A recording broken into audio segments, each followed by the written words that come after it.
सलमा, ये मसाले तुमने धूप में नहीं सुखाए क्या? नहीं तो मसाले एकदम सूखे तो हैं, तो मुझे जरूरत नहीं लगी। नहीं सलमा, मैंने तुम्हें कितनी बार समझाया है, मेरे लाए हुए मसालों को थोड़ी देर धूप में रख दिया करो, इससे इनकी खुशबू और स्वाद दोनों बढ़ जाते हैं। तुम्हें पता है ना, अगर मेरे बनाए पिज्जा अच्छे नहीं बने तो? हाँ हाँ, सब पता है मुझे। पिज्जा जरा भी बिगड़े तो वो खड़ूस आरिफ कौवा भी बिगड़ेगा। पर लाइए, मैं इन मसालों को धूप दिखा देती हूँ। और सुनो, तुम इतने गुस्से में मत रहा करो, हंसती हो तो ज्यादा अच्छी लगती हो। रहने दो जी, आपको मेरी हंसी की परवाह होती तो इस वक्त हम अलीगढ़ के जंगलों में होते। सलमा, काम से छुट्टी नहीं मिली तो मैं क्या करूं, तुम ही बताओ। कुछ मत करो, आप उस आरिफ की जी हुजूरी ही करो। बस मैंने सोच लिया है, अगली बार जब मेरे मायके में कुछ होगा ना, तो मैं बच्चों के साथ अकेली ही चली जाऊंगी, आपके भरोसे नहीं बैठूंगी। अच्छा ठीक है, चली जाना, मैं तुम्हें रोकूंगा नहीं। बस अब तो खुश हो जाओ। अच्छा ये बताओ, शाम को क्या लेकर आऊँ तुम्हारे लिए? अगर वो आरिफ को वो मुँह न बिगाड़े तो थोड़े से पिज्जा लेते आना, बच्चों का भी बहुत दिनों से मन है। अच्छा ठीक है, लेता आऊंगा, अगर तुम एक बार मुस्कुरा दो तो। अब जाते क्यों नहीं, देर नहीं हो रही आपको? अरे हाँ, मैं तो भूल ही गया था बिल्कुल, मुझे तो काम पर जाना था भाई।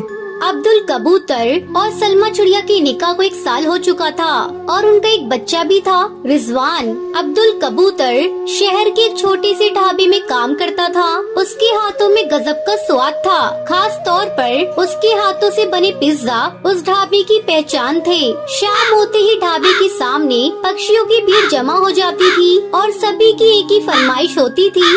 अरे भाई, 5 एक्स्ट्रा चीज पिज्जा, जल्दी से, एकदम गरम गरम चाहिए। भाई हाँ, गरम ही मिलेंगे, पर जल्दी नहीं हो पाएगा, थोड़ा तो वक्त लगेगा भाई, पहले से ही बहुत भीड़ है और सबको पिज्जा ही चाहिए। अच्छा तो फिर रहने दो, हमें देर हो रही है, हम कुछ और खा लेंगे। अरे नहीं यार, क्या बात कर रहा है, खाएंगे तो पिज्जा ही। यहाँ बेहद ही अच्छे पिज्जा मिलते हैं, पता है? वो नहीं खाया तो समझ ले, तेरा इस जंगल में आना बेकार ही था। पर मूवी के लिए भी तो जाना है ना, और यहाँ तो टाइम लगने वाला है। मूवी छूटती है तो छूट जाए, पर पिज्जा नहीं छूटना चाहिए। अब भाईजान, आप ये पैसे रखो, हम इंतजार कर लेंगे। ये अब्दुल कबूतर के हाथों का स्वाद ही था कि शहर के बड़े और नामी होटलों को छोड़कर पक्षी सिर्फ उसी के हाथों से बने पिज्जा खाने आया करते थे। लेकिन इसके बावजूद ढाबे के मालिक आरिफ कौवे को अब्दुल की बिल्कुल कदर नहीं थी। ए अब्दुल, इतना वक्त क्यों लग रहा है तुझे? बाहर पक्षियों के खड़े होने तक की जगह नहीं है। बस अभी लाया वो भाईजान, ये सिगड़ी थोड़ी टूट गई है, जिसकी वजह से काफी आंच बाहर आ रही है। हाँ तो तू जल रहा है क्या? फालतू के बहाने मत बना और फटाफट पिज्जा बना कर ला, सिगड़ी अभी खूब चलेगी, मुझे ये बिल्कुल ठीक दिख रही है। आरिफ कौवा हमेशा अब्दुल कबूतर से ऐसे ही बात किया करता था। असल में अब्दुल से पहले उसके अब्बू आरिफ के ढाबे पर काम किया करते थे। अपने आखिरी वक्त में जब वो बीमार पड़े तो आरिफ ने ही उनके इलाज के लिए अब्दुल कबूतर को कुछ पैसे उधार दिए थे। हालांकि उन पैसों को खर्च करके भी अब्दुल अपने अब्बू को नहीं बचा सका और उसकी माली हालत भी ऐसी नहीं थी कि वो आरिफ का उधार चुका सके, तो बस इसलिए वो मजबूर था। आरिफ कौवे ने उधार के बदले से अपने ढाबे पर काम करने को कहा। तनख्वाह के नाम पर अब्दुल को बहुत ही कम पैसे दिया करता था, बावजूद इसके कि अब्दुल के पिज्जा की वजह से उसकी अच्छी कमाई हो रही थी। अरे भाई क्या हुआ, पूरी रात खड़ा रखोगे क्या? कहाँ है पिज्जा? आप रुकिए जनाब, मैं बस अभी देख कर आया। गुस्से से तिल मिलाया आरिफ सेठ एक बार फिर ढाबे के पीछे बनी रसोई में अब्दुल कबूतर को हड़काने पहुंचा। लेकिन रसोई का नजारा देखकर उसके होश ही उड़ गए। अब्दुल जमीन पर बेहोश पड़ा था। असल में पिज्जा जिस सिगड़ी पर सिक रहा था वो टूटकर बिखर चुकी थी और जलते हुए कोयले अब्दुल के ऊपर आ गिरे थे। अब्दुल कबूतर बुरी तरह जल गया था। ये क्या कर दिया? काम का वक्त है और इसी वक्त तुम्हें ये सब करना था? भाईजान, अब्दुल भाई बेहोश हैं, ये बुरी तरह जल गए हैं। हाँ हाँ, दिख रहा है मुझे। उफ, अब इसका इलाज भी मुझे ही कराना होगा, क्या मुसीबत है यार। आरिफ ने अब्दुल को पास के ही सरकारी अस्पताल में भर्ती करवा दिया, लेकिन वो इतनी बुरी तरह से जल चुका था कि उसे बचाया नहीं जा सका और उसकी मौत हो गई। अब्दुल के इस तरह चले जाने से सलमा चिड़िया की पूरी दुनिया ही उजड़ गई, लेकिन वो हिम्मत नहीं हार सकती थी क्योंकि अब भी वो अकेली नहीं थी। अल्लाह पर भरोसा रख सलमा, वो सबका निगहबान है। और तू एक काम क्यों नहीं करती, तू अलीगढ़ के जंगल चली जा, यहाँ बच्चों के साथ अकेली कैसे रहेगी तू? नहीं बाजी, निकाह के बाद मायका बस कभी कभी जाने के लिए ही होता है और अम्मी अब्बू पर मैं बोझ बनकर कब तक जी सकूंगी। अपने बच्चों की खातिर अब मुझे खुद ही कुछ करना होगा। बिल्कुल सही कहा तुमने बहन, तुम्हें किसी पर बोझ बनने की जरूरत नहीं है जब तक तुम्हारा ये भाई जिंदा है। आप यहाँ? बहन, अब्दुल के साथ जो हादसा हुआ उसका मुझे बेहद अफसोस है, लेकिन मैं ये भी जानता हूँ कि फिलहाल मुझे क्या करना चाहिए। अब तुम फिक्र मत करो, तुम्हें काम चाहिए ना तो मैं दूंगा तुम्हें काम। अब से तुम मेरे ढाबे के लिए पिज्जा बनाओगी। लेकिन मुझे तो पिज्जा बनाने आते ही नहीं, उन्हें तो हमेशा यही बनाते थे। मैं तो बस मसाले वगैरह तैयार करने में इनकी मदद कर दिया करती थी।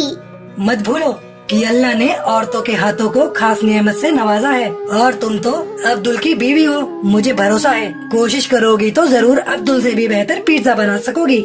सलमा चिड़िया आरिफ कौवे की फितरत से अच्छी तरह वाकिफ थी, साथ ही ये भी जानती थी कि फिलहाल अब्दुल के न होने से आरिफ कौवे का ढाबा बंद होने की कगार पर पहुंच गया था।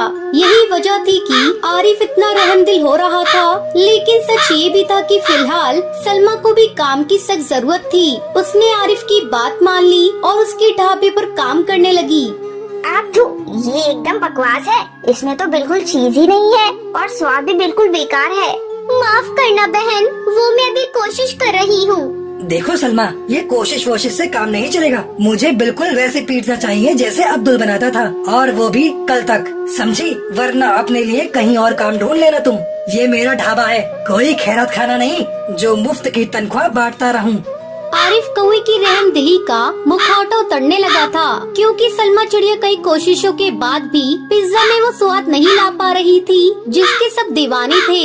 अब्दुल कबूतर ने एक दो बार घर पर उसके सामने पिज्जा बनाए थे, इसलिए वो जानती थी, लेकिन ना जाने क्यों कहीं कुछ तो कमी थी। अम्मी, ये मसाले इन्हें बाहर धूप में रख दो क्या? अब्बा वो हर बार ऐसे ही करने को कहते थे ना। अरे हाँ, वो ऐसा ही करते थे और कहते भी थे मसालों को धूप दिखाने से स्वाद और खुशबू दोनों आते हैं। सलमा चिड़िया की परेशानी का हल बस इतना सा ही था। उसने पिज्जा में डाले जाने वाले सभी मसालों को अच्छे से धूप में सुखाए और फिर पिज्जा बनाए। इस बार सब बढ़िया रहा और आखिरकार सलमा ने अब्दुल कबूतर जैसा पिज्जा बना ही लिया।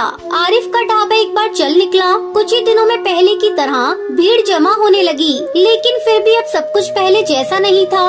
भाईजान, रसोई बहुत छोटी है, एक खिड़की भी नहीं है जहाँ से धुआं निकल सके, और ये सिगड़ी भी थोड़ी बड़ी होनी चाहिए ताकि कम समय में ज्यादा पिज्जा बन सके। और हाँ, एक बात और मुझे लगता है कि मेरे काम और मेरी मेहनत के हिसाब से मेरी तनख्वाह भी बहुत कम है। क्या? एक मिनट, तेरा दिमाग तो ठीक है ना सलमा? है? तुझे पता भी है तू किसके सामने इतना मुंह चला रही है? लगता है अब्दुल ने तुझे कभी मेरे मिजाज के बारे में नहीं बताया। देख, मेरी बात सुन, जो है जैसा है सब कुछ वैसा ही रहेगा। तुझे काम करना है तो कर, वरना मैं कहीं और काम देख लूं। वैसे मुझे भी अब यही सही लगता है। आप मेरा हिसाब कर दीजिए और अपने लिए कोई नया खानसामा भी ढूंढ लीजिए। तेरी इतनी हिम्मत! भूल गई, मैंने ही तुझ पर तरस खाकर तुझे काम दिया और तू मेरा काम छोड़ने की बात कर रही है। मत भूल कि तेरे खानदान पर कर्जा है मेरा, और इसलिए तुझे भी अब्दुल की तरह मेरे यहाँ पर काम करते रहना होगा, और वो भी मेरी शर्तों पर, समझी? नहीं, अब समझना मुझे नहीं बल्कि तुम्हें होगा। मेरे शौहर बहुत सीधे कबूतर थे और इसलिए तुम उनका फायदा उठाते रहे, और मुझे यहाँ आकर ही पता चला कि असल में तुम ही उनकी मौत के जिम्मेदार हो।